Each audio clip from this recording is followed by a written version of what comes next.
ñun loolu du wàññi dara ci suñu détermination du wàññi dara ci suñu engagement on va jusqu'au bout c'est pas le jusqu'au boutisme mais le jusqu'au bout de ce combat.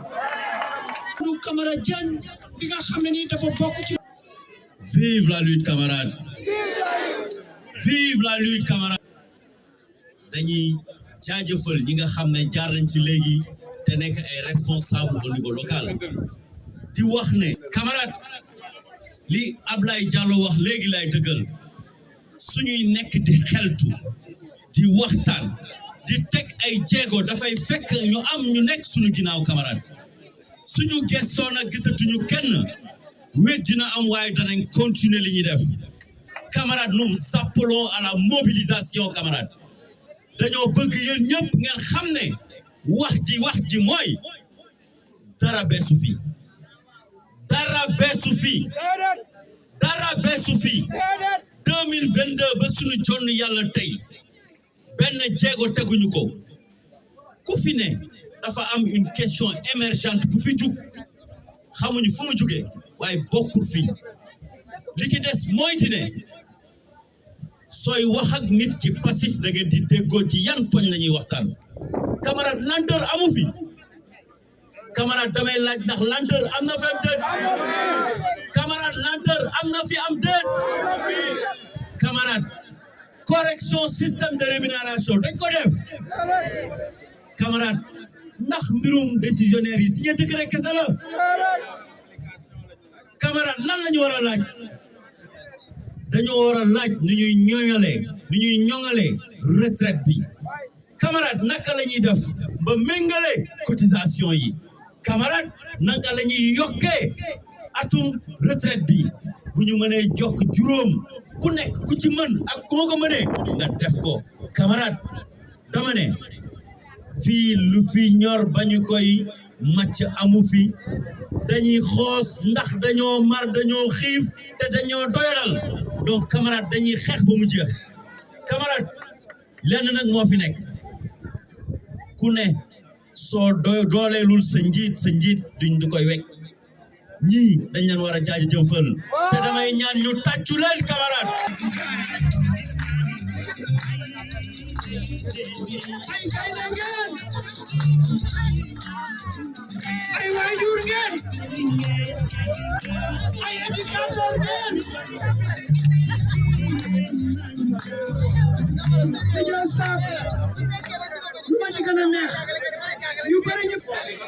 Camarades, je voudrais vous transmettre d'abord les salutations militantes du SAEMS.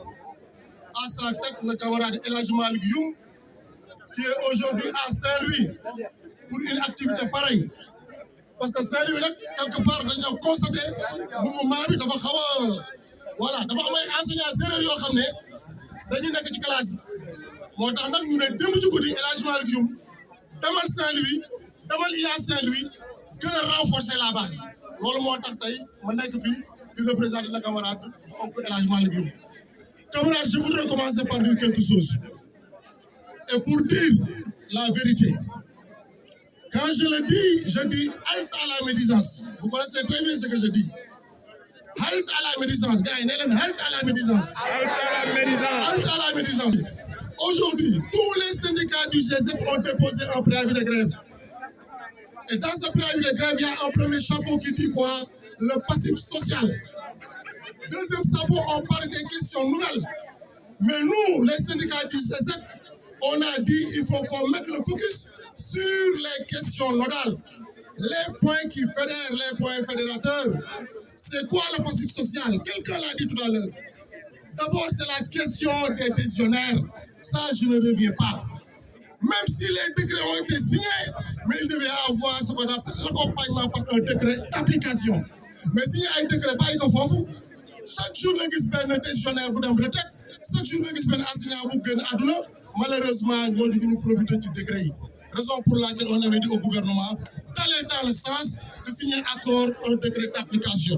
Même aussi le périmètre, war nañ ci waxtaan. Parce qu'aujourd'hui, ces deux décrets aussi ne règlent pas la question des décisionnaires dans son intégralité. On laisse en rade aussi d'autres décisionnaires. Mais pour tout le temps, Nous, enseignants, nous par la passé, on l'a dit, nous voulions une fonction publique à un seul visage. Non pas une fonction publique où bien certains sont qualifiés de décisionnaires, d'autres de fonctionnaires. Alors qu'on a les mêmes diplômes, nous assumons les mêmes enseignements d'apprentissage. Mais malheureusement, c'est seul le critère d'âge qui a fait que certains sont classés comme fonctionnaires, d'autres comme des décisionnaires. Et nous assumons le même travail. Donc, camarades, ça c'est une aberration. Donc, dans les salles des professeurs là, nous, à chaque fois, on le rappelle. Il y a deux BABA du syndicalisme. Le principe de base, c'est quoi? C'est la solidarité et la générosité. Qu'ils ont engagé. Mais la mobilisation et l'engagement seulement ne sont pas suffisantes. Mais soyons déterminés surtout. Ah oui, c'est ça la détermination qui nous permet de faire bouger les lignes. Et camarades, je termine par un seul point parce qu'il y a les camarades qui sont là. La question des lenteurs administratives, certains l'ont déjà dit. Dans cette foule-là, plus individuellement, tout enseignant est dans l'attente soit d'un projet.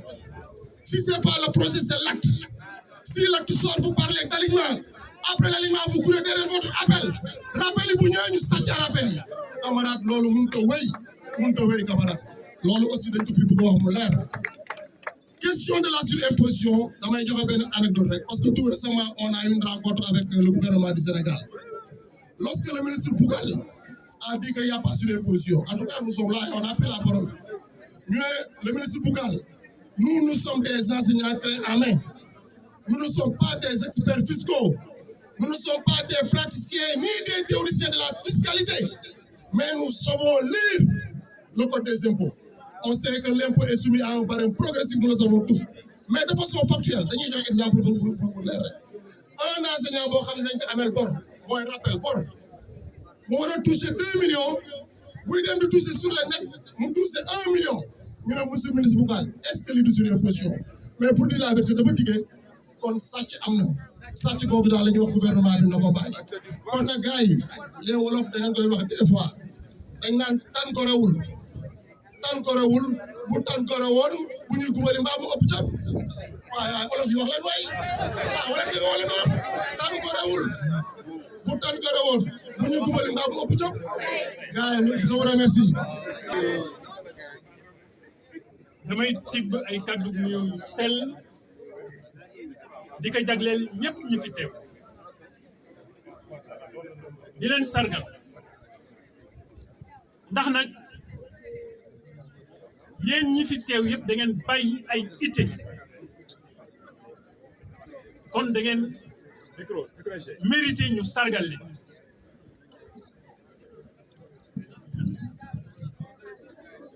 camarades yi fi jaar yëpp dañu wax loo xam ni man duma ci dellu si mooy passif yaakaar naa ñoom ñëpp porté nañu question yi expliqué nañ ko ba mu leer ci bopp man dafa am lu may corriger ci communication gouvernementale muy li ñuy wax ay questions émergentes mais question émergente su amee ba ñu koy wax ñoom ñoo ko créé ñoom ñoo créé question émergente demoon nañu benn moment boo xam ne salaire u contractuels yi dafa doon tomber en même temps que les salaires des titulaires loolu lu ñu xeexoon la ba weesu ko ay weer a ngi nii dañuy fay titulaires yi contractuels yi toog di xaar jamono ji may wax ak yow nii li may jot si message si ay camarades contractuels yu may wax ni ma seen ay salaire jotaguñu ci ba léegi loolu est-ce que dañ naan pat duñu ko porter comme question dañu koy porter comme question léegi nag kan moo leen créé mais ñi fi nekk tey jii di jiite nguur gi ñoom ñoo créé li nag yi bañ koy créé def ay appel à candidature tànn ay professeurs dañ leen waxoon ni leen soo leen ñëwee dafa am ay indemnité yu leen di jox ba fi ñuy waxee nii indemnité yooyu joxuñu ko camarade loolu est-ce que dañu naan patt rek duñ ko wax déedéet loolu mënul nekk donc question émergente yi c'est des questions yoo xam ni ñoom ñoo ko créé et syndicalisme dafa dynamique da ngay porter ay questions mais chaque fois il y a de nouvelles questions qui naissent et qu'il faudrait porter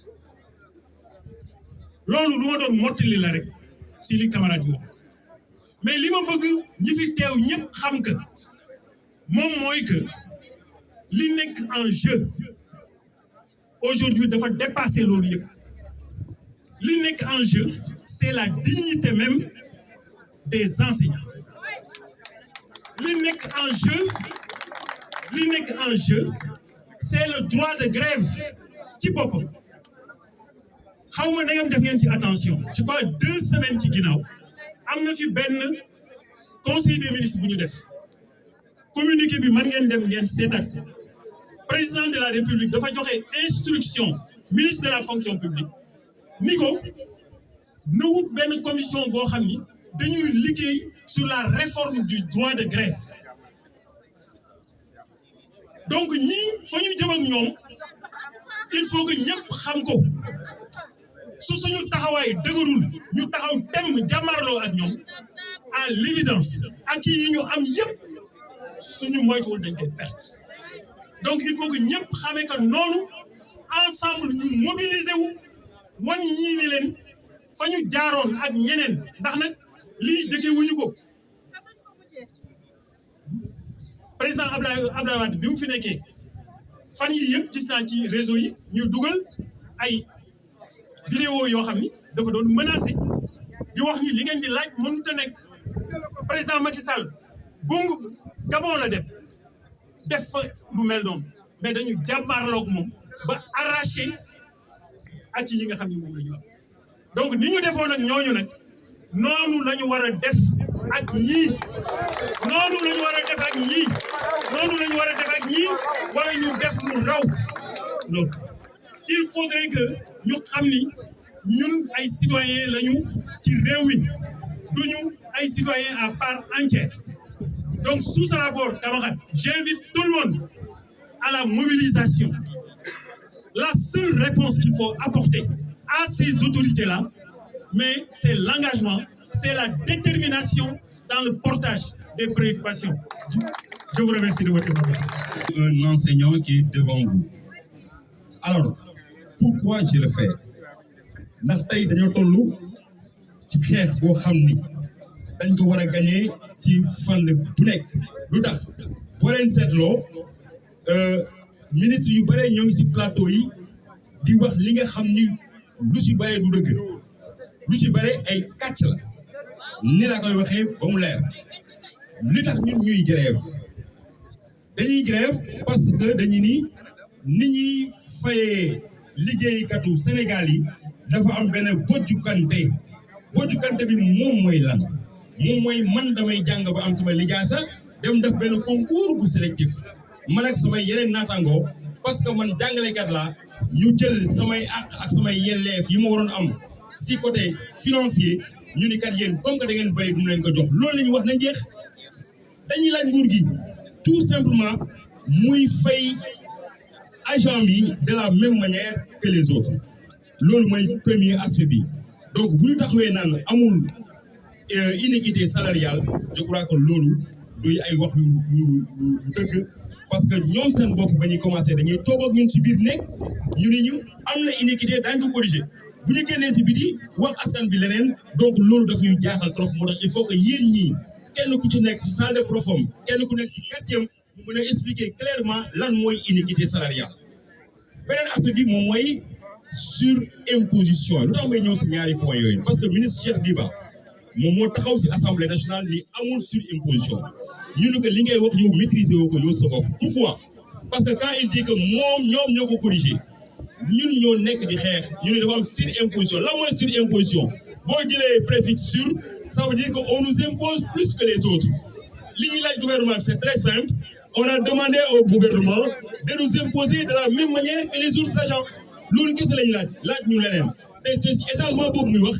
étalement bi c'était en 2020 qu'on a fait l'étalement sur 4 ans et malgré l'étalement sur 4 ans il y a toujours une imposition donc loolu mooy ñaari éléments yi nga xam ne mooy rectificatif beneen bi mooy ñun dañu fouetté suñu orgueil dañu féete vraiment dañu laal suñu dignité.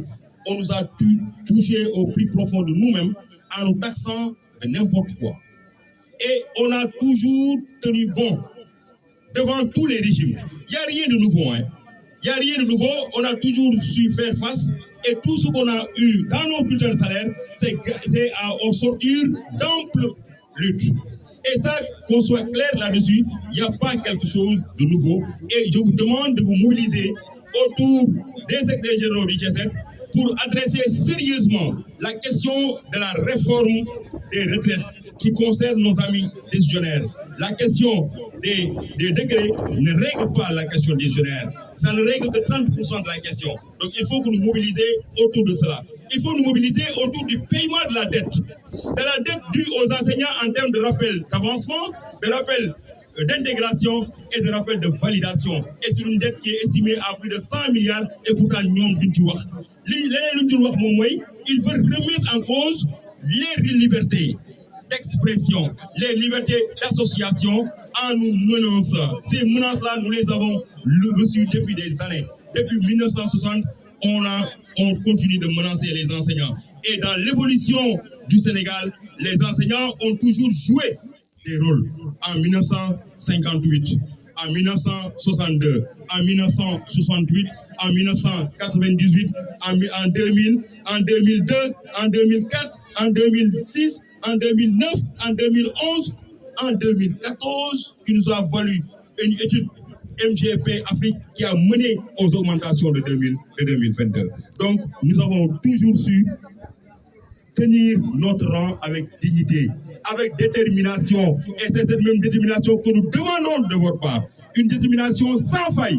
Et il faut aussi une mobilisation et aller sensibiliser nos camarades qui sont dans les classes. Et vraiment, ceux qui sont dans les classes, ils doivent vraiment avoir, vraiment, je dirais, honte. Pourquoi? Honte, je dis. Ils doivent avoir honte. Parce que simplement, nous sommes une même famille. Du préscolaire jusqu'au moyen secondaire. Et on doit s'unir comme un seul homme pour faire face. Comme le dit le Premier ministre, nous ferons face parce qu'on a toujours su faire face à tous les régimes. Je vous remercie.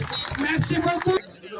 nuyu bi gën a sell si nuyoo yi di leen jox seen wàccuwaay te di continuer di am yaakaar si seen taxawaay sama kàddu gi nag si ñaari ponk laa koy jëmale ponk bu njëkk bi dama koy jagleel gouvernement bi ñaareelu ponk bi ma jagleel ko sama nattagoo jàngalekat yi su fekkee ne am ngeen seetlu ginnaaw li ndongo wax fi sànq si conseil des ministres boobu nga xam ne dañu jox instruction gouvernement bi pour mu travailler sur le droit de grève am na benn note explicative boo xam ne gouvernement bi moo ko génnee mi ngi porté sur le pacte xam naa ne jàngalekat yi ñu si ëpp yenn saa yi dañuy xaral di topp WhatsApp bi rek ba duñu dugg en profondeur si document yi ñu leen di jox mais su ngeen xoolee maanaam rappel la le gouvernement bi def si ñetti point bi njëkk dafay wane fësal résultat yi nga xam ne moom la pacte bi am mais si biir fësal boobu yim si gën a fësal mooy yu jàngalekat yi ak ministère de la santé parce que ñaari secteurs yooyu ñoo gën a nekk si xeex mu terminé si rappeler les contours du droit de grève lim si jublu nag mooy fàttali lu ne ab loi la dafa am nuñ ko tëggee dafa am lu mu laaj waaye ñun xam nañ ko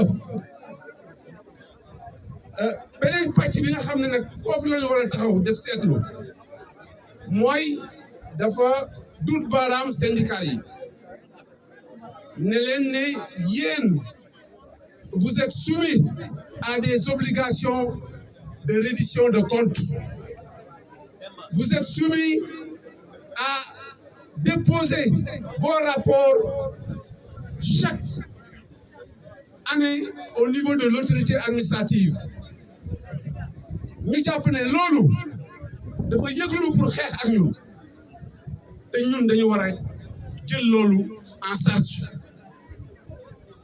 loolu moo tax may wax sama nattangoo jàngalekat yi commencé wut ci gouvernement bi soo leen seetloo Wade bi mi soog a ñëw am na ku ko wax xeex nañu ak moom xeex bu tar ba mu dellu ginnaaw ñu am lu ñu am si moom muy indemnité de logement bi mu yokk ba egg si benn montant bi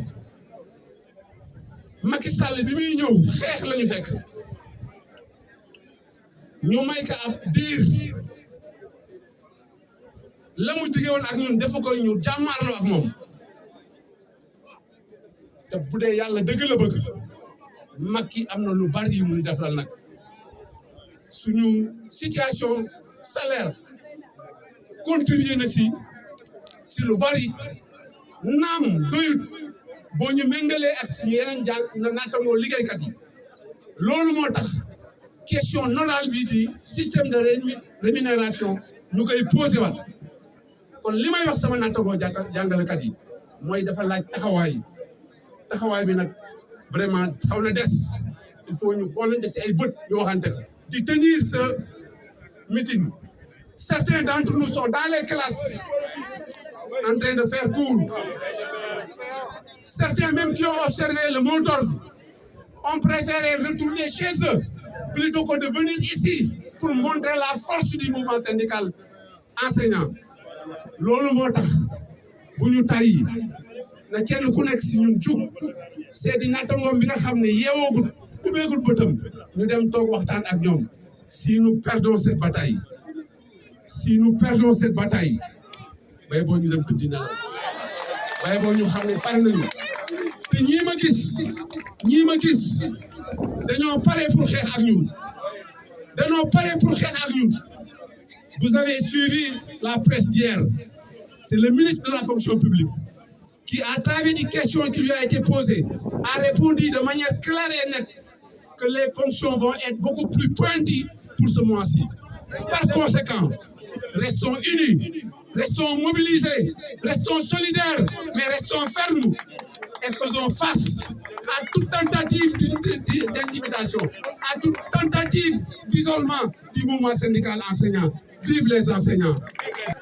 Vous et moi avons mal. Nous avons mal à cause de nous-mêmes. Nous avons mal parce que nous-mêmes enseignants avons fléchi. Nous avons mal parce que nous enseignants ne semblons pas suivre la dynamique des responsables. Nous avons mal parce que nous ne semblons pas comprendre les enjeux, chers camarades. Camarades, laissez-moi vous rappeler que l'heure est grave. L'heure est grave parce que la menace est là.